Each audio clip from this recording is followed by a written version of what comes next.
नमस्कार साथियों, हिंदी कथा साहित्य सिंधु में आप सभी का हार्दिक स्वागत है। आशा है आपको मेरी कहानी पसंद आएगी। आज मैं आपको सुनाने जा रही हूँ प्रेमचंद जी की प्रसिद्ध कहानी कौशल। पंडित बालक राम शास्त्री की धर्मपत्नी माया को बहुत दिनों से एक हार की लालसा थी और वह सैकड़ों बार पंडित जी से उसके लिए आग्रह कर चुकी थी, किंतु पंडित जी हील हवाला करते रहते थे। यह तो साफ साफ ना कहते कि मेरे पास रुपए नहीं हैं। इससे उनके पराक्रम में बट्टा लगता था। वर्जनाओं की तर्कनाओं की शरण लिया करते थे। गहनों से कुछ लाभ नहीं, एक तो धातु अच्छी नहीं मिलती, उस पर सोनार रुपए के 8-8 आने कर देता है, और सबसे बड़ी बात यह है कि घर में गहने रखना चोरों को न्योता देना है। घड़ी भर के श्रृंगार के लिए इतनी विपत्ति सिर पर लेना मूर्खों का काम है। बेचारी माया तर्कशास्त्र ना पड़ी थी, उन युक्तियों के सामने निरुत्तर हो जाती। पड़ोसनों को देख देख कर उसका जी ललचाया करता था, पर दुख किससे कहे। यदि पंडित जी ज़्यादा मेहनत करने के योग्य होते तो वह मुश्किल आसान हो जाती, पर वे आलसी जीव थे। अधिकांश समय भोजन और विश्राम में व्यतीत करते थे। पत्नी जी की कद्रुक्तियाँ सुननी मंजूर थी, लेकिन निद्रा की मात्रा में कमी न कर सकते थे।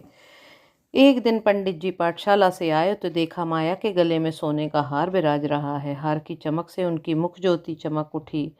उन्होंने उसे कभी इतनी सुंदर न समझा था। पूछा, यह हार किसका है? माया बोली, पड़ोस में जो बाबूजी रहते हैं उन्हीं की स्त्री का है। आज उनसे मिलने गई थी, यह हार देखा, बहुत पसंद आया, तुम्हें दिखाने के लिए पहनकर चली आई। बस ऐसा ही है, एक हार मुझे बनवा दो।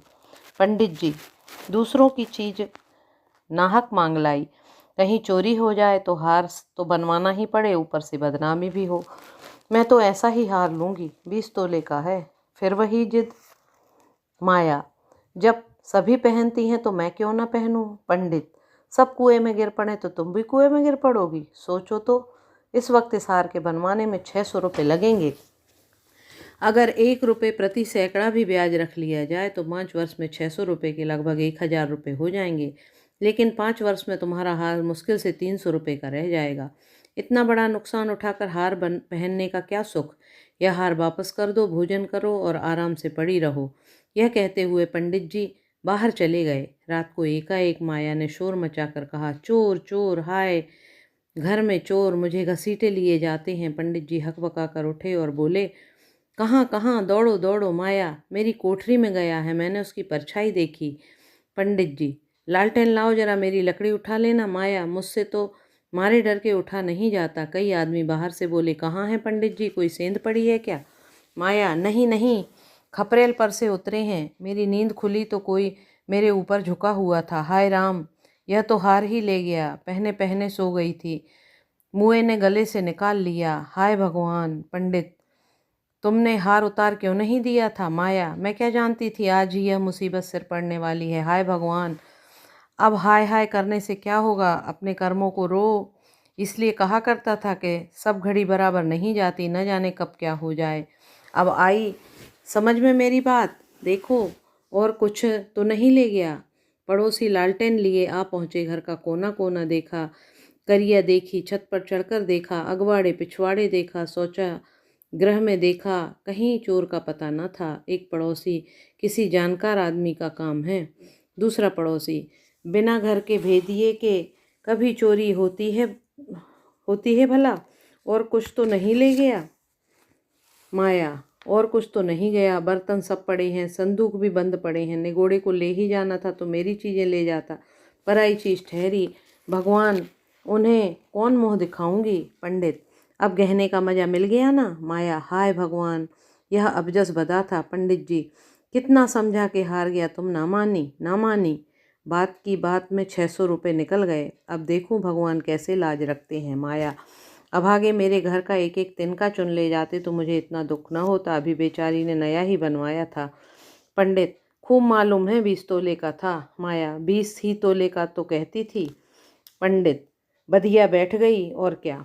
माया, कह दूंगी घर में चोरी हो गई, क्या जान लेंगी? अब उनके लिए कोई चोरी थोड़े ही करने जाएगा। पंडित, तुम्हारे घर में चीज गई, तुम्हें देनी पड़ेगी।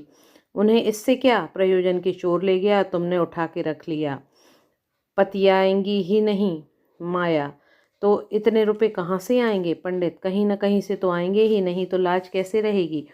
मगर की तुमने बड़ी भूल। माया, भगवान ने मंगनी की चीज भी न देखी गई, मुझे काल ने घेरा था, नहीं तो घड़ी भर गले में डाल लेने से ऐसा कौन सा बड़ा सुख मिल गया। मैं हूं भी अभागिनी।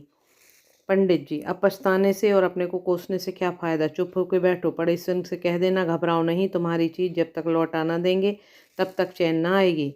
पंडित बालक राम को अब नित्य यही चिंता रहने लगी कि किस तरह हार बने, सो अगर टाट उलट देते तो कोई बात न थी, पड़ोसिनों को संतोष ही करना पड़ता, ब्राह्मण से डांड़ कौन लेता। किंतु पंडित जी ब्राह्मणत्व के गौरव को इतने सस्ते दामों न बेचना चाहते थे। आलस्य छोड़कर धनोपार्जन में दत्तचित्त हो गए। 6 महीने तक उन्होंने दिन को दिन और रात को रात नहीं जाना।